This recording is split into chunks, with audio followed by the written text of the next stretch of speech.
Hi guys, welcome back to the YouTube channel. It's been a very long time since I last recorded a video, and the idea of this video is that I'm going to go over all of my key learnings, my key takeaways, everything that I have understood about my trading, the way that I have gone about 2025, one of the toughest years that I've faced. I feel like 2025 was when I really got a taste of what the markets are actually like. I've still come out profitable. I'm still in, 9, 10, 12% gains. I think it could have been much better. I've identified exactly what I need to do better. But this video is more so, it's going to be a list of things that I know that I've learned from this past 2025 bear market. And it's a video for me to look back at. But it's also going to be a very good learning video for you guys. You all can take away a lot from this video as to how you should be swing trading in the Indian markets in a bear market and what a bear market actually looks like and the brutal reality of it that not a lot of people see when they start swing trading and the journey, right? So the thing with trading is that especially during a bear market, that you are going to have different types of bear markets. And that was the first thing that I learned. So that's point number one. If you wonder why I'm looking down, or if future me is wondering why I'm looking down, it's because I have all of my notes over here. So that's the reason. But the first big takeaway is that there are different types of bear markets. So 2025, I feel, was one of the toughest bear markets for a swing trader. Now I'm saying this because I conducted back testing between 2022 and 2025, both of these being bear markets. And I feel 2025 was really difficult. Um, 2025 did not really have a lot of swings except for this swing that we got in May and June, right? This was the period that I feel was good for swing traders because over here you had your defense stocks, Cochin, I think GRSC, data patterns, a lot of these names working. You had also R Power, Q Power, Transrail. These names also worked in this phase, right? And then here and there, if you were lucky, you would catch on to a winner like HBL Engine, etc. But it was not an easy market, except for these 3 months of, I'd say, late May, full first 2 weeks of June, and then first 2 weeks of July. There was nothing else, right? From January onwards or December onwards, it's a clear downtrend. Then you transition into the sideways characteristic. Then you get 2 weeks of trading. Then again, you're a bit like sideways, choppy, nothing really happening. And then the real test, I think, for a lot of traders came in this space. And again, I'm going to just talk about myself here, but I personally felt like I've navigated through this very well. My trading shrunk massively.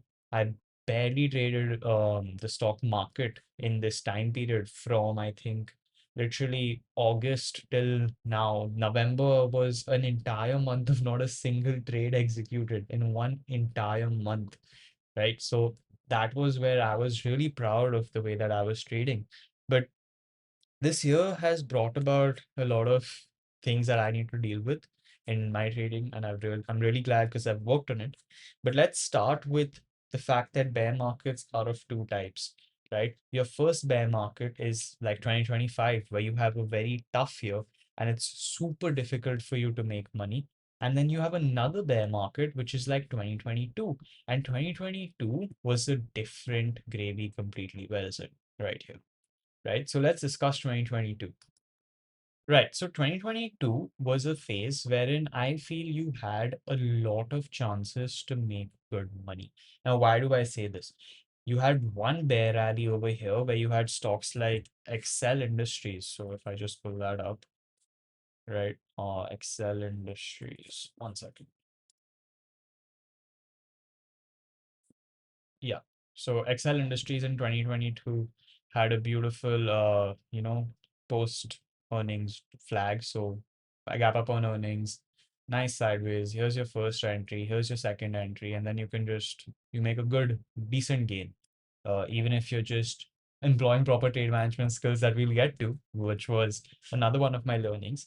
But 2022 was not that difficult. You had Excel Industries, you had GNFC in 2022 as well. In this first rally that I'm talking about over here, right, you had this big move in GNFC. If you could catch that, you had Ugar Sugar, if I'm not wrong, right here. Another name, right? Beautiful gap up, down, sideways, and there you go. Big move in Agar Sugar. So you had a lot of names in this time period in 2022. And that's what signifies to me that it was not necessarily a tough market, because you had one rally here, then you had one amazing rally in this period of time, June till August. And then there was a third rally that came, I think, somewhere in October, where you had IRF, not IRFC, Nasdaq, if I'm not wrong, because I was not trading at this time, so I'm not too sure. 2022, October, August time period. Oh, yeah, there we go. So October, November, right? So lovely entry in Nasdaq over here. Then we had, I think RVNL as well had moved in this time period. Again, I'm not too sure, but let's have a look.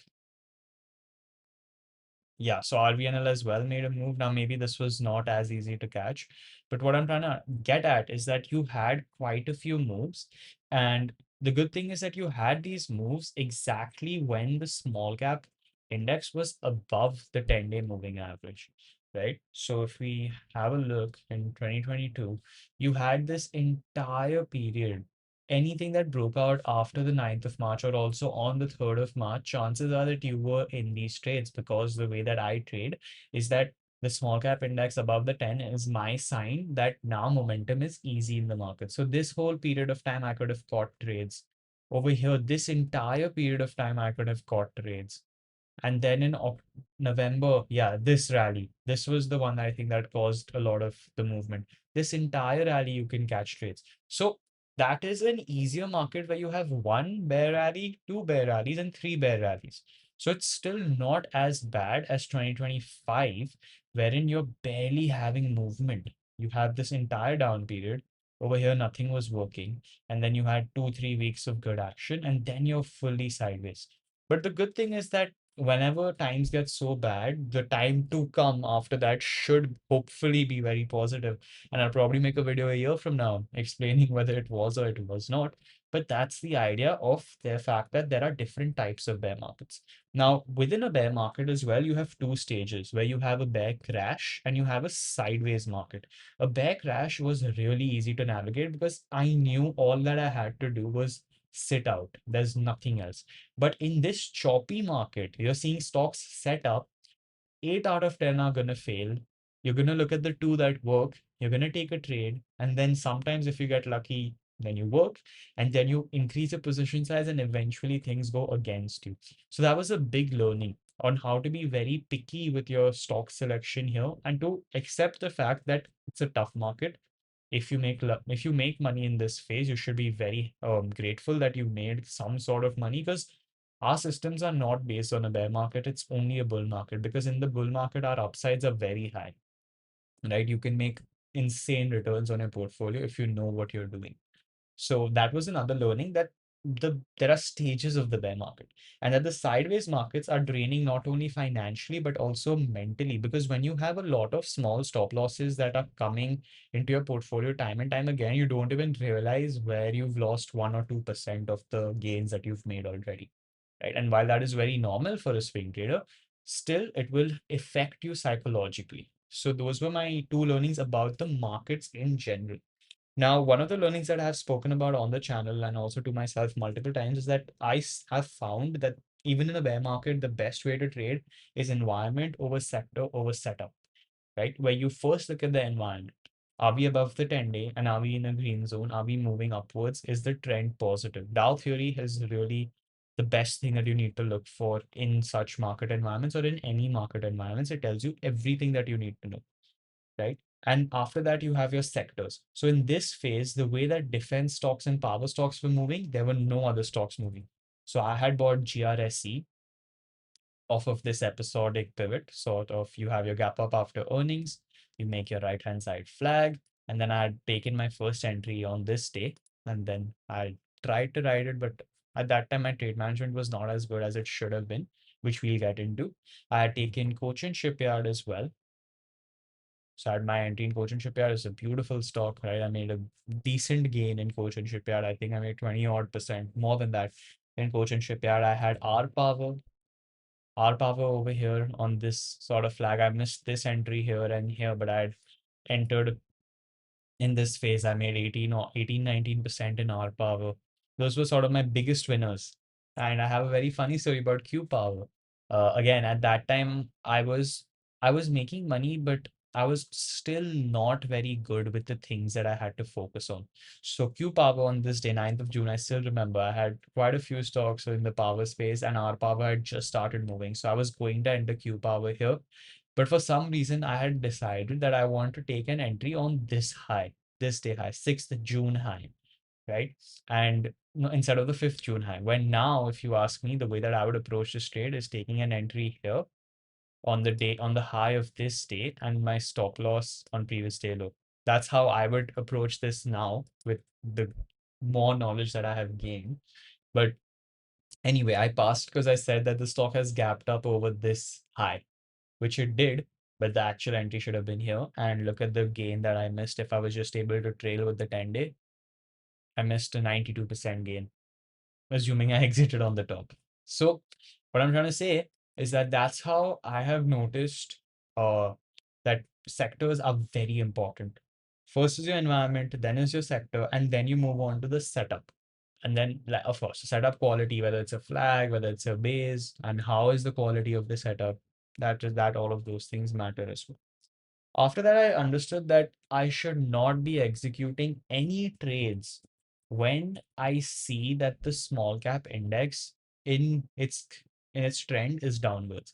So in such phases, no trades, no trades, no trades. And I found one thing about myself and my personality, and I've noticed this in the way that I play cricket as well.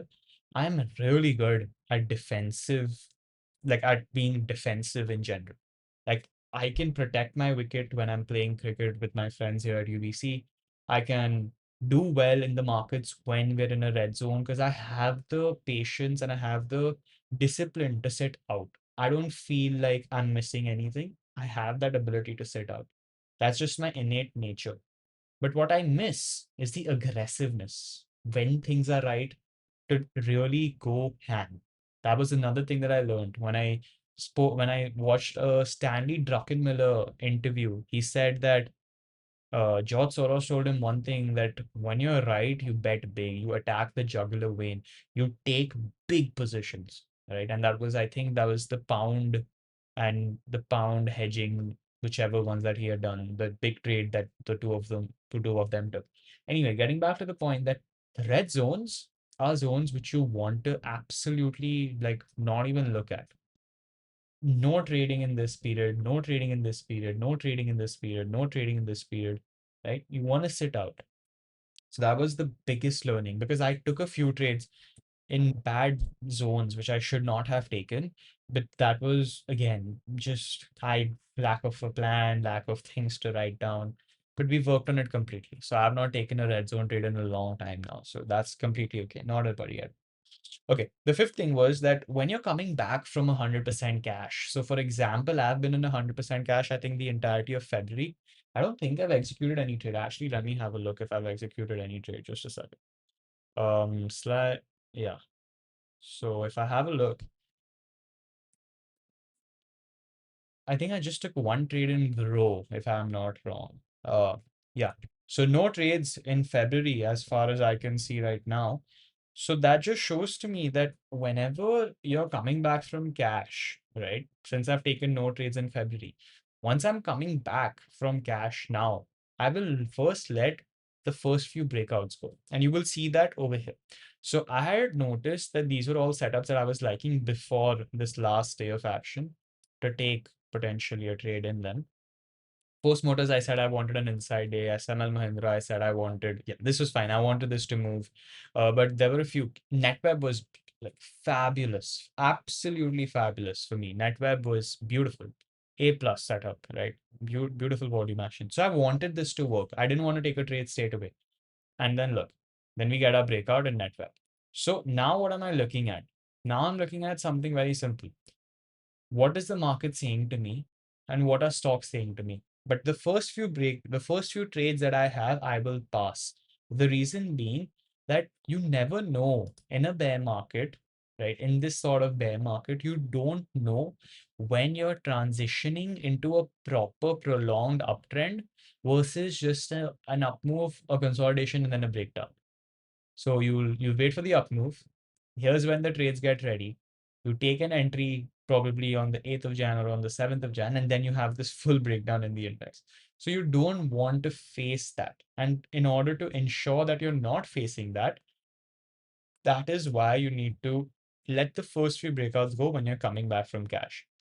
So yeah, I've just cross-checked. Not a single trade in February, right? Not one trade in February. So as I said, I'm very good at defense, and attacking is something that I have already worked on. So we get to that. The next thing is you will have bear rallies, maybe one, maybe three, maybe two, you never know. But they will come.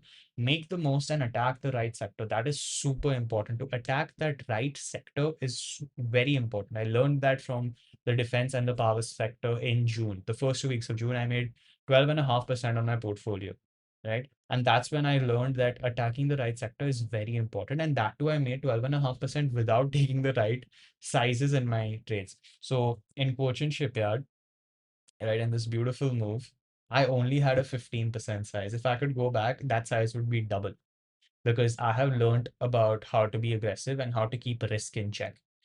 In my GRSE trade, I only had a 15% size as well. R power was where I was well sized and I made a good gain. R power, I had a 25% size. So R power was good. So that's the thing, that when you have bear rallies, take a good, make the most out of it. The next thing that I've written down is attack the jugular vein. Like I said, big positions in strong stocks, wait for the 8 to 9 things that you want to be in your favor. And then when you get those things, what's the point of not capitalizing on them? Right. So when we wait so selectively as a swing trader, we wait for so many things to be in our favor. And then if we don't capitalize on them when we get everything, that is a bit silly. So what we want to do is wait for everything to come in favor. And then once that happens, once the probabilities have been stacked up, just go ham, take those big positions and make that big paycheck, because that's exactly what we're in the game for. All right. After that, what have written down is that in a bear market, you will find that other asset classes can also work. And about this, I have a very crazy story. So, and that will come into my trade management sector. Okay. Gold and silver were the talk of the entire year, right? 2025 has only been about gold and silver. But I actually had the perfect entry in gold and in silver. So let me just pull it up. Okay. So in gold, if I'm not wrong, it was around here. Yeah, exactly this one. You can see it's a beautiful base, right? Absolutely fantastic sort of setup that we are seeing in gold. I had taken an entry. Was it on this day? Okay, the next day. Yeah, perfect. So I had taken an entry on the 11th of December. Nice, solid entry. Spot on, very little slippage because it's gold. It's mini futures. There's a lot of liquidity. No slippage. Guess what? I exited my trade the next day. The reason being, I lacked a trade management plan. I exited completely out of emotion. I saw my live PNL. I saw this stock squat. Also, keep in mind, I had a 30 or a 40% size in gold. I don't remember, but I had a big size. So stock moves up. And the reason for that is that the stop loss was too small. So if I took a 10, 12, 15% size, I would not have made enough. So I took a big size, keeping my risk management rules in check. 0.5 to 0.8% risk on my equity. Big size. Okay. You get your breakout. I saw my live PNL and I cursed myself. I exited my position on the squat. Let's see what happened. Just look at that move. That's a massive move, right? So we had your breakout here, that's my entry. If I trail the 10-day for my first partial, and let's say I get out in strength, I get out at 6% in strength, 1/3. I get out at this 10-day break. After that, I trail with the 20-day. The gains are enormous, 40%. And I didn't get a single one of these. And it gets even better. I took a trade in silver, right? think it was somewhere over here. Let me, yeah. Okay. So I took a trade in silver. Beautiful, beautiful flag. That was my entry in silver. The next day, I checked Twitter, I think, and I saw that there's an FOMC meeting. And I exited my entire position, not a partial, and my entire position I exited in silver. And then look at the move. Just trail the 10. Just trail the 10. Again, same thing, 30-40% size in silver. Not 40, I think 30% size in silver. What was this move? Sorry, just a second. Yeah. 130% on a 30% size. Of course, I wouldn't trail the whole thing with 30%, but let's say even 100%, I would have made 30% on my portfolio. And these two trades of gold and silver taught me that I lack a trade management plan, and I really lack it very badly, right? I need to have a trade management plan. Like, I need to have my plan set in stone. So what did I do? Two things. Firstly, in my written journal, I added a new section called watch list. In this section, the goal is to write down every single step I will take in the markets tomorrow. Okay. That is my number one goal. My second goal, well, the second thing that I did was that I developed my selling strategy. And this I did recently. What is it? Very simple. What everyone does. One third into strength, right? What does into strength mean? Let's say at 20% gains, for example, right? Around 3 to 4 hour is where you look to book one third. You can hold it for a longer period if the markets are really good. One third at the break of the 10, and another one third at the break of the 20. Again, now the 10 and 20, the 10 is the for sure, but the 20 is dependent on market situations. If you're in a bear market, you will not wait for the 20-day. You will book at the 10. But if you're in a bull market, then you might want to, ride with the 20. So that was the way that I was approaching that's the way I've started approaching my selling strategy. And that only came because of the silver and gold trades that I learned from. So very, very important two trades. Big gains that I missed out on, like massive gains. I cannot explain it. I think these would have just propelled my portfolio to another level for the next bull market. But it was so important to miss out on these just to understand what I am doing wrong and what I need to change. So these are the two things that I've implemented to make sure that my risk management is better or my trade management is better. Is that I've added a new section called the watch list section where I write down every single step. What am I going to buy? What am I going to sell? How am I going to manage the trade that I have? Everything is written. As my mentor used to say, that your job, still says, that your job in the stock market is to be a clerk or to be a peon or to be a helper, that you have been given a task, you do that task and you execute it. You are not arguing with the markets, you're not bringing your emotions into it, none of that, right? That is what your job is. Your job is literally to just do what you've been told. So that is the most important thing that I think I was missing. Trade management. Really, I was missing that. It's been implemented, it's changed, and now I'm waiting for more setups to come so I can implement that in real time. I've made the strategies, but implementing in real time. So those were my trades that I learned, and that as I was saying, that other asset classes can always be looked at. You will find other asset classes doing crazy things in a bear market. It's very normal because that's where money moves if they're not in stocks.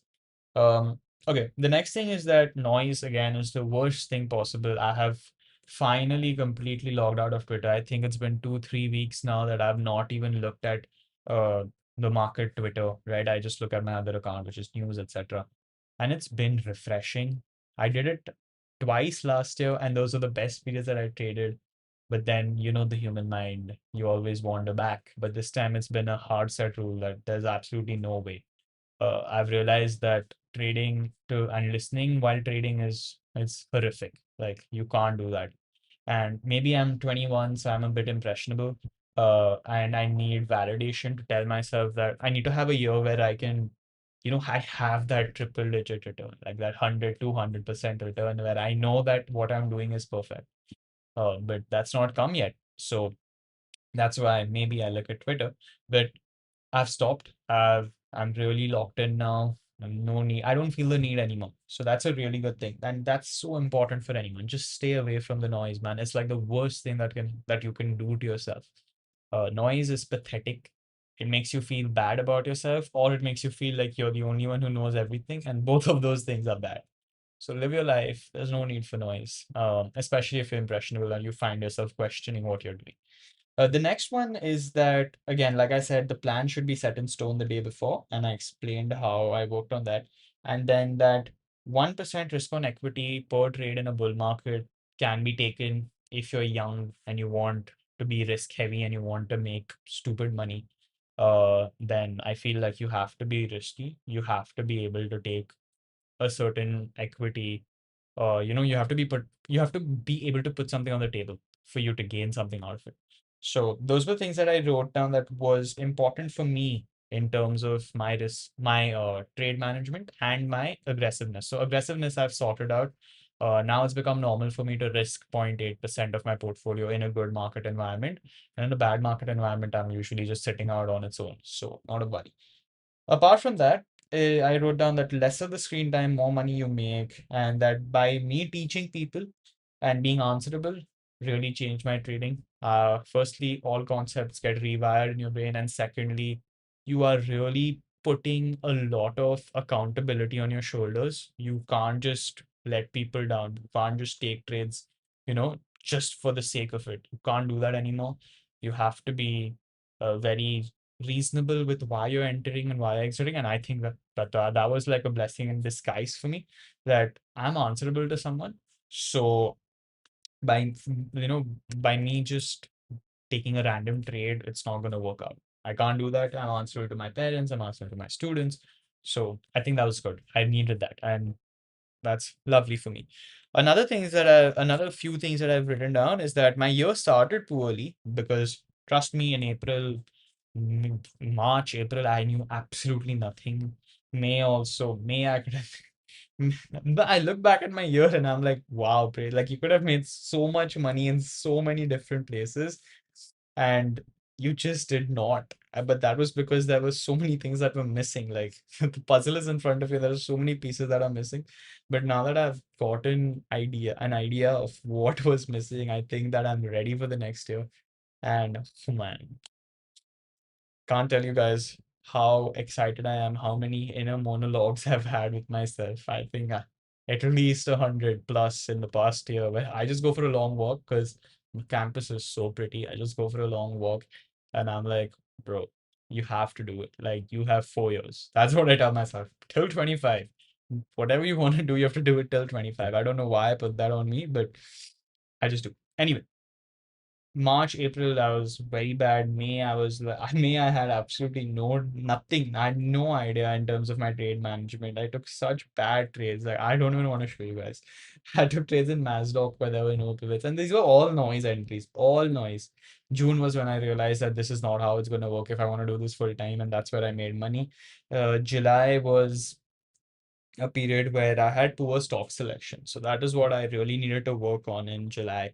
And I think that stayed a problem all the way till September, where in September onwards my stock selection got much better. Like really did get much better. In October, I think I did well. I was very good at risk management. Then like no money was made after June, no money was made. But yeah, I think that it was really good for me in terms of my stock selection. I took one or two trades and they didn't work out, but the stock selection was better. And then, of course, December, I missed my gold and silver rallies. Those ones, let's just forget.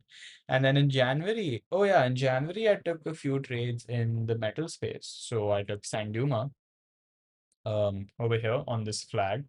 Got a good breakout in it, 8 odd percent. That was up 10% in a couple days. And after that just faded, completely faded. I think I got out around cost. Jane Resource, I think a bit above cost. Jane Resource, I feel if I could go back in time, I don't think I'd take this setup, this trade again. I don't think this was a good setup in general. Uh, I feel like it's not bad, right? Like this setup is not bad, but it can be better. So I don't know. Maybe I would not take this trade. But again, it's like a C tier setup. Like in a bull market, this will work, but in a bear market, maybe not. I took a trade in Hind Copper, right? So I took this trade in Hind Copper here with this when I saw this 4-day consolidation. And I saw the volumes really dipping down. Took an entry in Hind Copper, went up 6 odd percent, didn't really work out. I got out at cost. But then I did not take this entry, which was picture perfect, and I think I made a note of it as well. Yeah. Perfect was on my radar, but no trades because the small cap index was below the 10-day on the 28th of Jan. So if I pull it up, 28th of Jan. Yeah, so you can see the small cap index is below the 10-day. Now that really makes it interesting because I've recently switched to EMAs because I'm experimenting with something new. I want to see if the small cap index was below the 10 on the same day. What was the day? Was it Jan 28th? Let's see. Because EMAs are different, right? Okay, yeah, perfect. So it's still below the 10-day. So yeah, that's why passed this trade and didn't work out in the end. But I think anyone with a decent trade management would have secured quite good profits, which is not a problem. Then I took a couple of trades in Grow. I think one was over here. No, no earnings. It would have been later. Over here. Yeah. And then you had your budget meltdown. And then another one was hard to not, I think somewhere here, right before earnings, and then earnings, before earnings, I got out at around cost or maybe a percent below cost. So, yeah, that has been my market so far. February, no trades. So, year started poorly, got better by the end. Two of my biggest enemies were trade management and setup quality. Resolved both of them. Setup quality as well has been resolved now recently, just by understanding that you have to look at cleanliness, you have to look at linearity, symmetry. If you look at all of these factors, volume, and I know you know what good setups are, right? You can tell a clean setup from a choppy setup. So setup quality sector. Um, the third thing was that the system works and it's suited for you. Just trust God's plan. Very important part of my life. Everything that does not go my way, it's God's plan. Everything that goes my way, it's God's plan and my parents' blessings and my loved ones as well. That's all that I look at it as. And apart from that, simple exit plan has to be implemented. One third at good gains, one third at 10, one third at 20, or one third at good gains, one third at 10, and just the next and one third at 5 potentially if you want to resolve noise issue, size issue, management issue, priorities to be given to flags because they already have a prior uptrend, and mentally tell yourself that you're the best and you're meant for it and this is your playing ground and you're here to rule. You're the Virat Kohli of the stock market. 50 years from now, people will remember your name. They will know who you are. They will know exactly why you stepped into this scene at the young age of 18, and you will do it. And it's meant for you. It's written in your stars, and it is for you. It's your playground. Just go out there, give it your all, right? Bat every ball with full intensity, defend every ball with full intensity, field every ball with full intensity, and just know that at the end of the day, even if it doesn't work out the way you've imagined it, right? Even if you do half of what you've imagined or you do twice as what you've imagined, as long as you've given it your 100%, your 200%, your 1000%, as long as you've given it your all, that's all that matters. As long as you're able to really tell yourself at the end of the day when you're in bed that, मैंने कर दिया, मैं जितना था मैंने डाल दिया, and अभी now it's all in God's hand. Like that's the way that I look at it. Just give it every single ounce of effort that you can, and then just leave it to God, because we're all God's children. He will not let any of us down, or she will not let any of us down. And eventually, if you show them that you're putting in the work, I don't see any reason for it not to work in your favor. It may be delayed, but it will not be denied. Never, right? And that's the way that I look at it. And that was my 2025 recap. 35-minute video. Wow. I'm gonna look back at this in a year and a half, maybe 2 years, or maybe a year whenever I make some good amount of money in the next bull market. I really need it, man. I need it for my soul. I need it for myself, just to validate what I've been doing for 2.5 years. But anyway, whenever that happens, I will be looking back at this. But I hope that this was, a very raw, very insightful video for you guys, where you all were able to understand how this brain is working and what are the things that I have learned. And if you like such videos, and if you feel like it was really, really valuable for you, let me know. And if you want to see more such of these videos, let me know. For me, recently, content has been honestly tiring. I feel like I'm saying the same things again and again because we've been in a bear market for so long. So once a bull market comes, hopefully I'm going to be full on in content. But yeah, apart from that, just let me know if you guys want to see more of these things and if you'll find any value in it. Otherwise, I will just be doing this for myself and have a record to look back at. Thank you so much for joining today's video, and I'll see you guys in the next one. Take care, stay safe, and keep trusting God. Thank you.